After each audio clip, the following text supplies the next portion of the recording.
आज हम 10th class का चैप्टर अम्ल क्षार व लवण के बारे में पढ़ेंगे। उससे पहले की वीडियो में मैंने आपको अम्ल और क्षार के बारे में बहुत कुछ बताया था। ठीक है, अम्ल के हमने सूचक पढ़ लिए थे, अम्ल की हाइड्रोक्साइड के साथ अभिक्रिया पढ़ ली थी, लवण ऑक्साइड के साथ अभिक्रिया पढ़ ली थी। आज हम अम्ल और क्षार की प्रबलता पढ़ेंगे।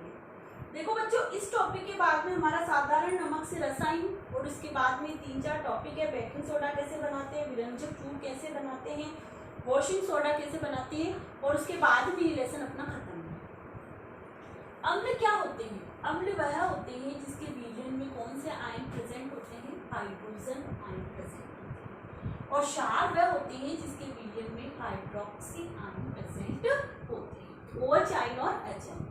अम्ल जिसके विलयन में H आयन प्रेजेंट होते हैं और क्षार जिसके विलयन में OH आयन प्रेजेंट होते हैं। अब बच्चों, पीएच स्केल क्या होती है? ये H आयन और हाइड्रोक्सी आयन इन नापने का कार्य कौन करता है? ये पीएच स्केल करती है। ये क्या है? किसी विलयन में उपस्थित हाइड्रोजन आयन की सांद्रता ज्ञात करने के लिए एक स्केल विकसित किया गया है जिसे पीएच स्केल कहते हैं। यानी कि ये क्या करती है? हाइड्रोजन आयनों की सांद्रता को नापकर हमें बताती है कि जो पदार्थ हम ले रहे हैं, हमारे पास में जो पदार्थ है वो अम्ल है या क्षार है। अब पीएच स्केल में देखो, ये पी शब्द जो है वो इंडिकेटर करता है, यानी कि सूचक है। और ये किससे शब्द से मिलकर बना है? पुसांस शब्द से बना है। ये पुसांस एक जर्मन भाषा का शब्द है जिसका अर्थ होता है शक्ति। क्या अर्थ होता है? शक्ति। देखो वापस बताती हूँ, पीएच का क्या अर्थ है ना? पीएच एक सूचक है जिसमें ये पी शब्द किससे बना है? पुसांस शब्द से बना है। ये शब्द एक जर्मन भाषा का शब्द है जिसका अर्थ होता है शक्ति। पीएच स्केल में क्या होता है बच्चों? इस तरीके की स्केल होती है जिसमें 0 से 14 तक के अंक प्रेजेंट होते हैं। 1 2 3 4 5 6 7 8 9 10 11 12 13 14 14। ठीक है, अब इसमें क्या होता है कि जब ये पीएच स्केल का मान 1 2 3 4 5 6 और 7 है, यहाँ तक है, 7 से कम है, यहाँ तक जा रहा है। जितना ज्यादा कम होता जाएगा वो माध्यम कैसा होता जाएगा? अम्ल। मान ली उसका मान 1 है तो वो बहुत ज्यादा अम्ल है, 2 है तो कम, फिर 3 है तो कम, फिर 4 है तो कम। जैसे जैसे वो नजदीक 7 के नजदीक आता जाएगा, वहां पर जब विलयन आएगा तो अगर उसका मान 7 आता है तो ये क्या कहलाएगा? उदासीन विलयन कहलाता है। और अगर 7 से ज्यादा जाएगा तो वह कैसा विलयन कहलाएगा? क्षारीय विलयन।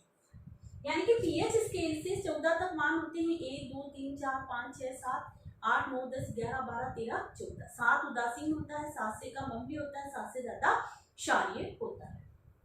ठीक है, अब हमारा शरीर जो होता है वो 7 से 7.8 पीएच की परस्पर कार्य करता है। कौन सी परस्पर कार्य करता है? 7.0 से 7.8 की पीएच की परस्पर कार्य करता है। वर्षा के जल का मान 5.6 से अगर कम होगा तो वह अम्लीय वर्षा होती है। देखो, आपको ये जनरल साइंस की बात है कि 7.0 से 7.8 पीएच परास के बीच में कार्य करता है। देखो पीएच स्केल में क्या होती है, मैं आपको जब अपनी स्कूल ओपन होगी तब मैं आपको लैब में ले जाकर इस स्केल को बिल्कुल आपको दिखाऊंगी ताकि आपको पता चले कि भाई ये कैसी क्या होती है और कैसे काम करती है। बच्चों, ये ऐसी छोटी सी स्केल है जिसके ऊपर पेपर लगे हुए होते हैं, उस पर कलर होते हैं। 1 2 3 4 5 6 7 तक कलर होते हैं, फिर 8 9 10 11 12 13 14 तक कलर होते हैं। जैसे अपन कोई जैसे नींबू का रस है, उसमें उसको डाला तो कलर पैदा करे। अब उसमें 1 2 3 4 5 में अपन कलर को मैच करेंगे, भाई किससे मैच हो रहा है, वही उसकी पीएच है। जैसे 3 पर एक हल्का सा नारंगी कलर दिख रहा है और जो अपन ने डिप करा उस पेपर को तो उसका भी नारंगी कलर आया, तो दोनों को मैच करेंगे तो अपन को पता चल जाएगा कि ये 3 पर है। और 3 आते ही समझ आएगी कि 7 से कम है तो वो कैसा माध्यम होगा? अम्लीय। अगर 7 से ज्यादा है तो वो कैसा माध्यम होगा? क्षार। इस प्रकार पीएच का बहुत इफेक्ट पड़ता है। हमारा शरीर भी कितनी पीएच पर कार्य करता है? 7 से 7.8 पीएच के बीच में कार्य करता है। अब पीएच का हमारे जीवन में क्या महत्व है? भाई हमारा जो पाचन शक्ति है, आप देखो कि पुराने जमाने के लोग जो होते थे वो जब खाना खाते थे, खाना खाने के बाद में थोड़ा सा नींबू का रस पीते थे। क्यों पीते थे भाई? क्योंकि जो हमारा स्टमक है, आमाशय है, वो अम्लीय माध्यम में कार्य करता है। किस माध्यम में कार्य करता है? अम्लीय माध्यम में। जब अब हम भोजन कर लेते हैं तो भोजन का पाचन पाचन करने के लिए अम्लीय माध्यम यानी हमारा आमाशय जो होता है वो HCl स्रावित करता है। HCl क्या है? अम्ल है। तो वो क्या करते हैं? नींबू का रस और पी लेते हैं। तो वो प्राकृतिक रूप से भी डाला गया अम्लीय माध्यम में, तो ज्यादा अम्लीय माध्यम हो गया, और अम्लीय माध्यम ज्यादा हुआ तो पाचन आसानी से हो सकता है।